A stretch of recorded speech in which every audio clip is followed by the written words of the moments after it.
Oras na naman ng ating pagbabasa. At ang ating babasahin ay pinamagatang Si Pilong Patago-Tago. Kwento ni Christine Ganon at guhit ni Leo Alvarado.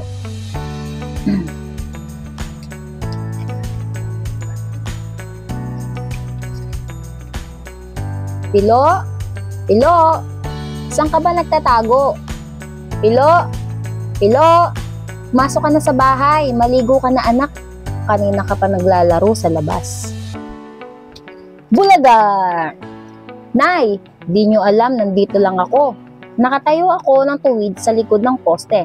Ahahahaha. Pilo, Pilo, saan ka ba naroon? Pilo, Pilo, gutom na ang alagang isda mo. Halika, Pilo, pakainin mo na ito. Papasok na ako sa opisina. Bulaga! Tay, di nyo ako nakita, no? Nandito lang po ako sa ituktok ng aparador. Ahahahahaha. Pilo, Pilo, saan ka na naman nagsuot? Pilo, Pilo, lumabas ka na. Malamig na ang tanghalian mo. Kanina pa to nakahain sa mesa.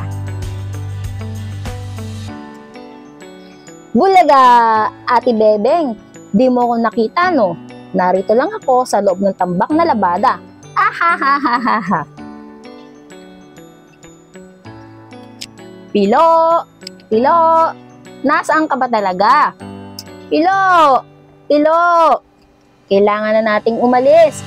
Nariyan na ang tricycle sa baba. Sige ka, mahuhuli na naman tayo sa eskwela. Bulaga! Kuya Ray, di mo ako nakita, no? Nandito lang ako sa gilid ng kama. Ahahahaha. Pilo! Pilo! Aalsa tayo, anak. Pilo! Pilo! Bibili pa tayo ng pantalon mo. Bulaga! Di nyo ako nakita, no? Nakasiksik lang ako sa gitna ng aking mga laruan. Ahahaha.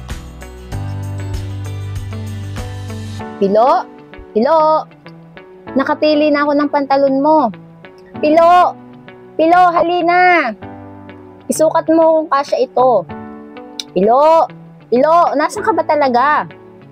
Pilo, Pilo, nag-aalala na ako. Bakit kaya di pa rin ako nakikita ni inay? Ang tagal ko nang naghihintay. Nakakangalay. 1 oras na yata akong nakayuko. Sige na nga, lalabas na ako. Inay! Inay! Bulaga! Pilo, nandito si inay. Akala mo di kita makikita, no? Tahan na, anak. Mag-iiyak pala si Pilo.